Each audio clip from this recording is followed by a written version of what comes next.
Hello viewers, today I'm going to talk about another Isekai, and this Isekai is fairly a new one, so it's not that popular yet in the international reader community. And I particularly like the author of this novel because he is one of the few authors who actually tried to do something different. As you all know that the current trend in Isekai genre is not very innovative one. So most of the authors have given up on being creative and they're running after the common tropes of the genre. So all the stories quickly lose the reader's interest. So the author of this novel, Shouji Goji, is one of the few authors who tried to do something different and give a unique twist to their own stories. And that's why I personally like the author of this novel so much. And he didn't actually do anything revolutionary.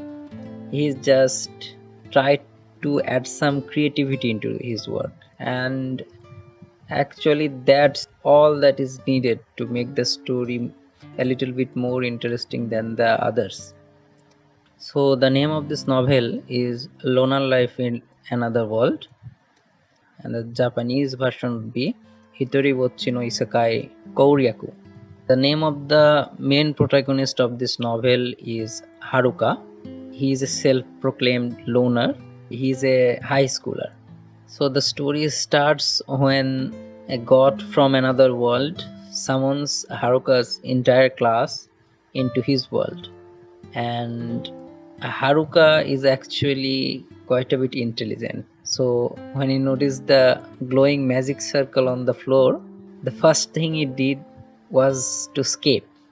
So he didn't actually want to go to this another world, and due to that he was actually summoned the last amongst his classmates. What is even more interesting is that the god that actually summoned him decided to give out the skills based on first come first serve basis. So by the time our protagonist came before him, all the cheat-like skill had been picked up by his classmates. And after a bit of conversation with our protagonist Haruka, the god became practically insane and he just dumped all the seemingly useless skill to Haruka, transported him in the middle of the jungle. And that's where our story starts. So let's talk a bit more about our protagonist. He has a very interesting character. He is a loner by choice. He likes to drown himself in the world of books, and he tends to stay away from noisy activities and also girls, and does his own things in a level-headed way.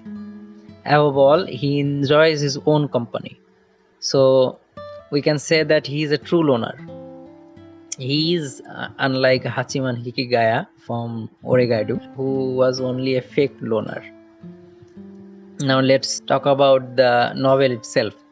If seen from a superficial perspective, this novel is just another isekai novel with some minor twists, but underneath it is a battle between divine power and the power of human potential. It basically argues that human potential has the power to surpass even the gods. This, along with the consistent level-headed personality of the protagonist, is what makes the novel stand out from others of its genre. At the very beginning of the novel, we get to feel the protagonist's observant personality. He does not suffer from an 8th grade syndrome, nor is he a die-hard otaku. He doesn't really hate anyone. He's just a loner trying to survive to the best of his abilities while enjoying his own solitude. The protagonist has an almost cynical view of the society and its inhabitants. He finds them troublesome and harbingers of trouble, so he wants to stay away from them as much as possible. In his endeavor to achieve that goal, he creates a psychological barrier around himself.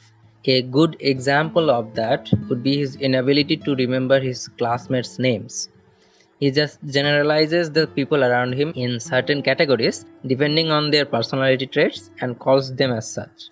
Due to this barrier, he seems disconnected from his other classmates even when he has to stay with them due to certain circumstances.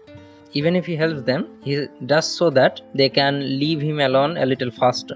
The other characters are also quite interesting. At first, we get to know them from the protagonist's perspective, which doesn't really paint them in a good light, as he basically thinks of them as walking mountains of trouble. But as the story progresses, we come to know their real selves, and our initial impression of them slowly starts to change. So not much can be said about the world as of volume 2, but it seems like a pretty generic world with all the elements of fantasy isekai. Oh yes, there's a 15 plus tag for the web novel version, and it evolves to 18 plus later in the plot. So that's another reason for some people to like it. So the final verdict for this novel would be that it is highly recommended, and I will be following this novel and the author till the end. So that's all for this review, and I will continue to review this novel as more volumes comes out. Thank you for listening, and please like, comment and subscribe. Stay safe and healthy till we meet in the next video. Thank you.